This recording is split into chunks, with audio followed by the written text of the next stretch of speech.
Hello and welcome to True Crime Chat with Mommy Ramblings. I'm Carolyn, and boy do I have a video for you today. We have been covering the Vallow Daybell case since the start, and with so much information, I felt the need to try and organize some of what we've covered into video topics that would be easy to access for those of you that need a refresher or those of you that are just discovering this case. If you are just discovering this case, you might be just discovering our channel as well. And to that I say welcome and urge you to click on the subscription button on the bottom corner of this video.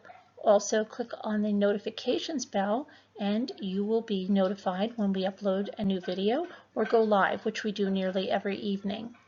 We're a full lifestyle channel with an emphasis on true crime. However, we know you can't live by true crime alone, especially in these times. We're all staying home, so we have a variety of content to keep you happy. We have craft tutorials, even live crafting panels, recipe tutorials, live bake-offs, DIYs, drone videos, cute puppy and dog videos, shopping hauls, and so much more. Okay, now on to Vallow. There's a lot here, so let's dig in. Before Vallow became known as Cult Mom to many, she was allegedly a quiet, sweet Southern California girl who was raised in a devout Mormon family. Lori allegedly loved spending time with her cheerleading friends, and one of those friends, Bernadette Flores Lopez, met Lori when they were 15, and the two quickly became best friends. Bernadette's having a hard time processing that Lori is even accused of the things she is. Bernadette says, "We all agreed that she just needs our prayers right now. That's what she needs. Regardless, she's not well. She's not well if she did something like this." With that being said, Bernadette finds it hard to understand why Lori would not tell authorities where the children are. Lori and Bernadette met when they were in 10th grade, when they were both trying out for the cheerleading squad at Eisenhower High School in Rialto, California. And Bernadette said Lori and the other members of the squad, they all clicked immediately and they became so close. Lori was the girl the team threw in the air, position known as a flyer. She was quiet but also hilarious, Bernadette said. She had us laughing hysterically all the time. I just thought she was just a Barbie doll. She was a doll. Bernadette remembered she was just really, really friendly, not overly friendly, but she was just really sweet. I was just so excited to get to know her. The squad did a routine to Sly and the Family Stone's Dance to the Music. She said, whenever that song comes on, even 30 years later, it instantly brings her back to the team's trip to Six Flags Magic Mountain. Oh, it just brings me back. That time we'd be on the bus and everybody would be having such a good time, Bernadette said. I just remember being joyful at that time. Even though she and Lori had attended different junior high schools and they were on the opposite sides of the track from each other, Lori treated everyone equally, Bernadette remembers. The squad spent a lot of time at Lori's house where she lived with her mother, father, 2 brothers, and 2 sisters. As a cheer squad, we were always at Lori's house. Her mom and dad let everyone hang out there. We used to swim. Bernadette remembers everyone was just so welcoming. They had a big family. You know, the Cox family were very, very devout Mormons, Bernadette said. And Lori would attend religious education classes in the morning before school.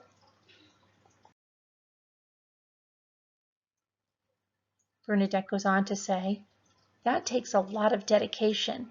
In high school, to go before school started to seminary? She never spoke about what it meant to be a Mormon or anything.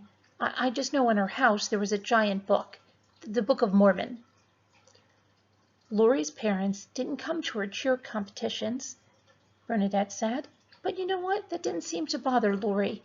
They were a quiet family and they kept pretty much to themselves, she said. When it came to dating, Bernadette describes Lori as a bombshell. But she spent most of her high school years hanging out with her girlfriends. It's weird because it wasn't until our senior year that she even had a boyfriend. She was very much to herself and she hung around Just the girls, Bernadette said. There was hardly ever boys with us. But in senior year, that's when she started kind of like branching out a little bit. Bernadette goes on to say that Lori was smart and got good grades, but when it came to what she would do after graduation, it seemed Lori's path would be guided by her faith. She talked about attending Brigham Young University. That's a private university owned by the Church of Jesus Christ of Latter-day Saints. Being a Mormon, this is what I got from her. They already knew she was going to go be a missionary for a couple of years and serve.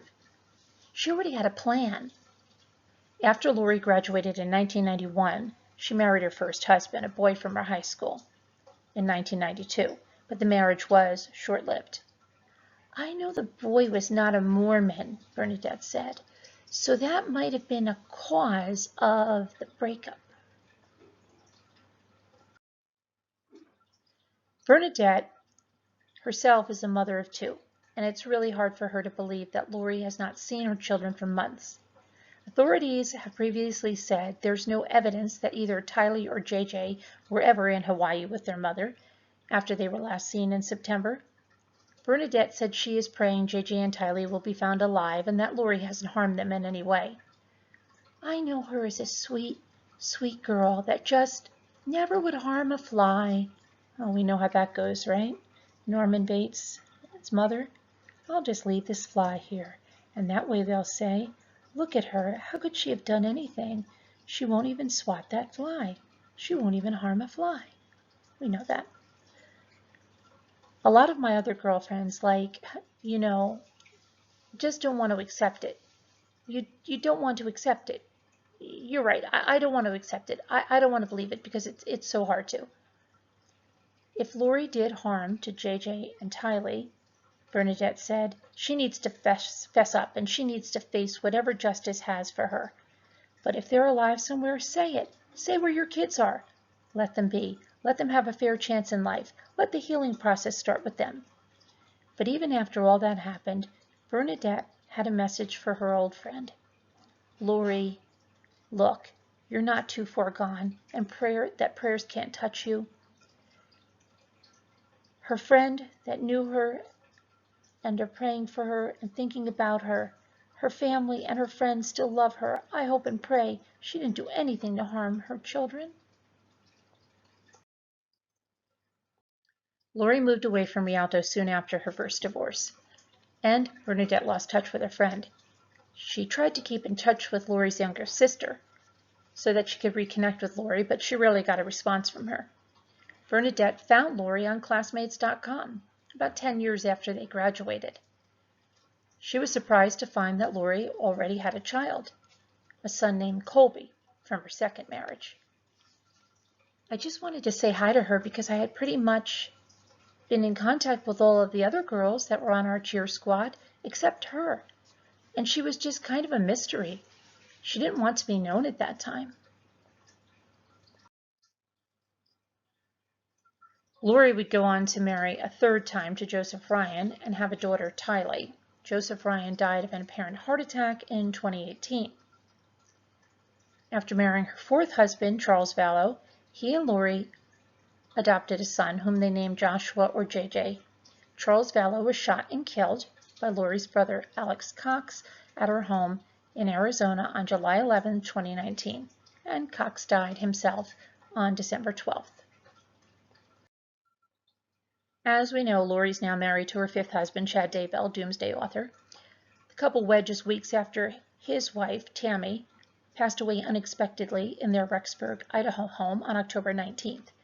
We know now, and you can see it in another video of mine, that Lori purchased a wedding band before Tammy was dead and was seen with Chad at a storage unit where he patted her on the butt. So now the deaths of Charles Vallow, Alex Cox, and Tammy Daybell are all under investigation. Lori's children, let's just recap that, have not been seen since September. JJ was last seen on September 23rd. Tylee was last seen September 8th in Yellowstone National Park. Okay, so we know that Lori was a cheerleader in high school, but did you know She also participated in a beauty pageant after she had 2 kids, when she was married to Joseph Ryan. There's some footage of it, and she awkwardly smiles and struts onto the stage in a flowing white dress. In the background, Bob Carlyle's Butterfly Kisses is playing, and she is announced as contestant number 13.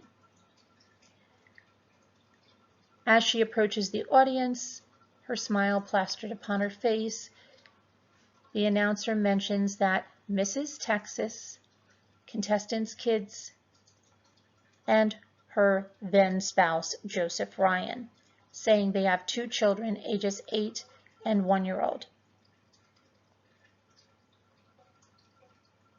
There was an official for the Mrs. Texas contest that confirmed Lori Vallow Daybell's entry in the 2004 pageant, but she said she didn't recall her.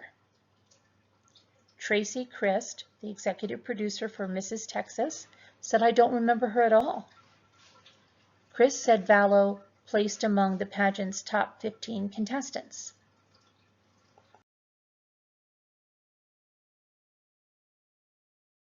Now, there's also something else we learn from her biography in this beauty pageant, Mrs. Texas, is that the pageant announcer touted her recent appearance and winnings on the television game show Wheel of Fortune, saying she was just recently on the Wheel of Fortune and won over $17,000. An official for Sony Pictures declined to comment, but confirmed that Lori Vallow Daybell competed on the Wheel of Fortune the same year and verified that she claimed $17,000 in winnings. Before divorcing her first husband and moving to Idaho, Lori Vallow Daybell worked as a hairstylist in Texas. Her friends said she has long adored the limelight. Lori definitely likes being the center of attention, Annie Cushing, Lori Vallow's former sister-in-law, told the media. She told my brother that God told her she was going to be on Wheel of Fortune before she even auditioned. Lori and Joseph Ryan divorced in 2004. Court documents filed in 2011 outlined a contentious custody battle over their daughter, Tylee Ryan. Joseph claimed Lori would not let him see his daughter, despite their custody agreement.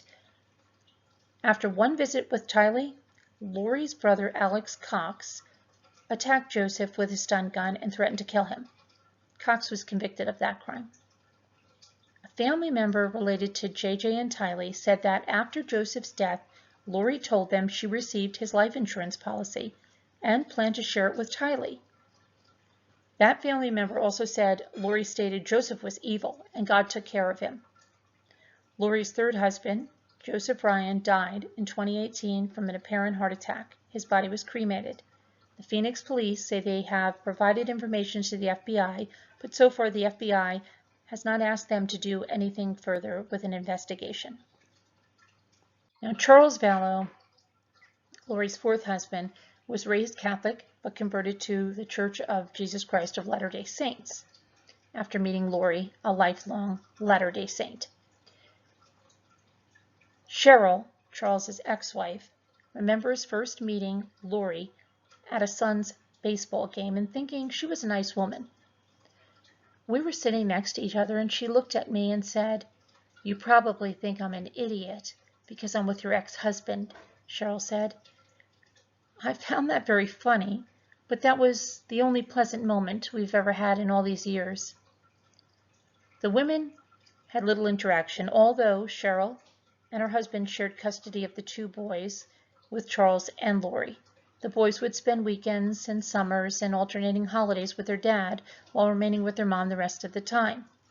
A year after Charles and Lori got married, Cheryl became concerned about Lori's mental state.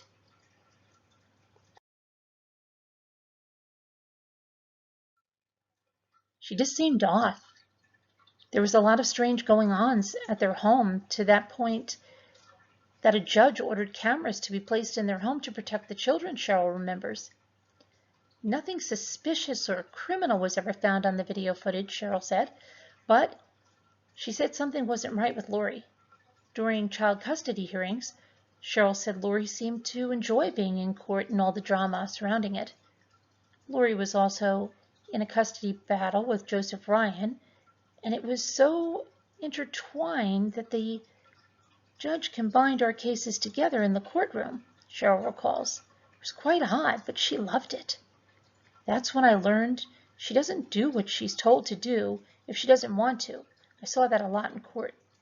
After Cheryl and her husband spent thousands of dollars in the custody dispute, they were perplexed when Charles and Lori announced they were moving to Arizona. Despite the move, Cheryl's sons continued to spend summers with their father and his wife, but the circumstances were unusual. The way they would describe it is that Dad went to work and then Lori would leave. She has never had a job that I've known of, other than being a hairdresser before they were married, but she would leave and go be with family or do other things, Cheryl said. Cheryl said her son stayed in the home with Tylee and Colby Ryan. Colby is Lori's first child, and she had him with her second husband, William LaJoya. In 2014, Charles and Lori adopted Joshua JJ from a family member on Charles's side, and Cheryl's kids enjoyed spending time with their new half-brother. My boys adore him. They have funny stories and funny videos with him. He is their brother, she says. Social media posts indicate that sometime in 2014, Charles and Lori moved to the island of Kauai in Hawaii. The couple operated a small juice business on the island, according to business records, and they moved back to Arizona between 2016 and 2017. When they returned, Charles spent thousands of dollars getting a properly trained service dog for JJ, who has autism. Bailey, a Labradoodle, became JJ's best friend, and Cheryl's sons loved spending time with their stepbrother and his dog. That's until Lori gave him back. Charles filed for divorce from Lori in February of 2019.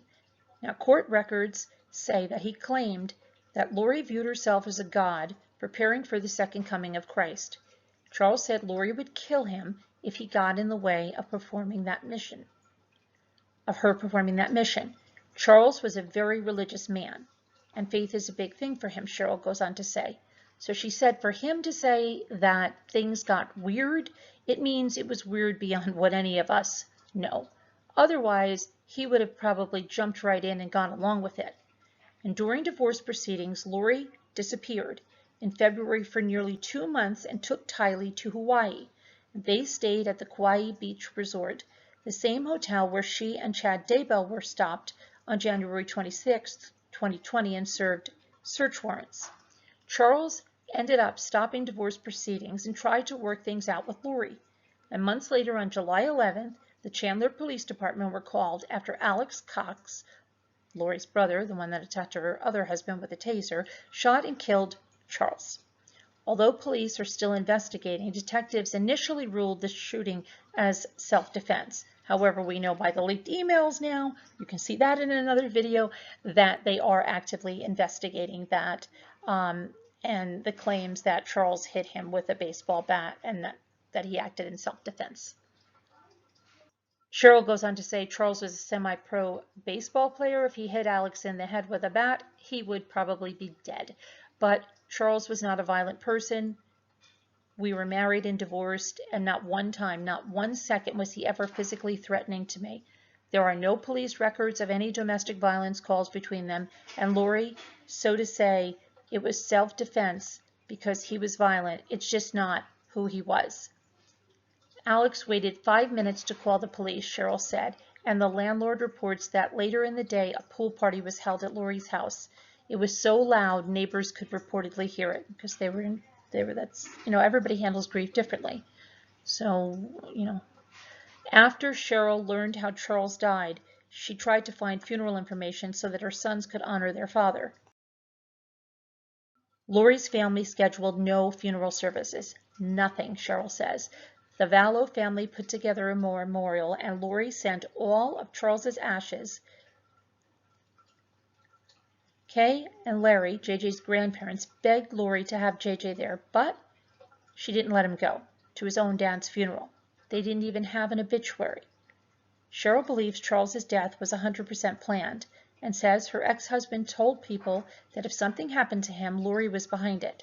Since he was shot in July, Cheryl and her sons have not heard from anyone in Lori's family.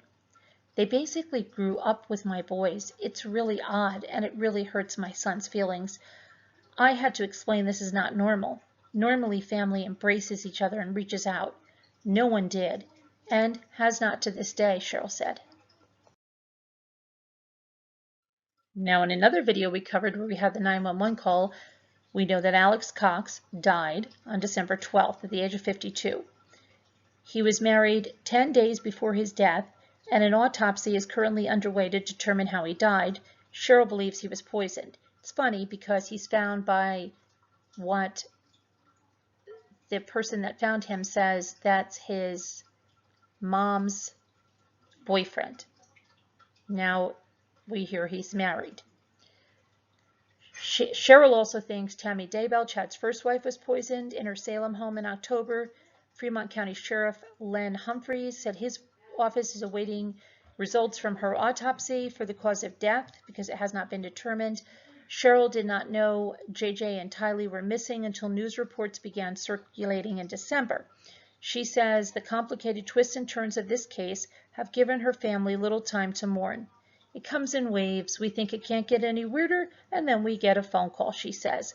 I think we were numb from November to January. You can't make this stuff up.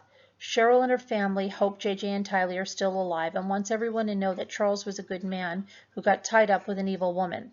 He was a very loving person and father and friend. He was always looking out for JJ's protection. I know autism is difficult to deal with, and for him to have that kind of patience is just extraordinary.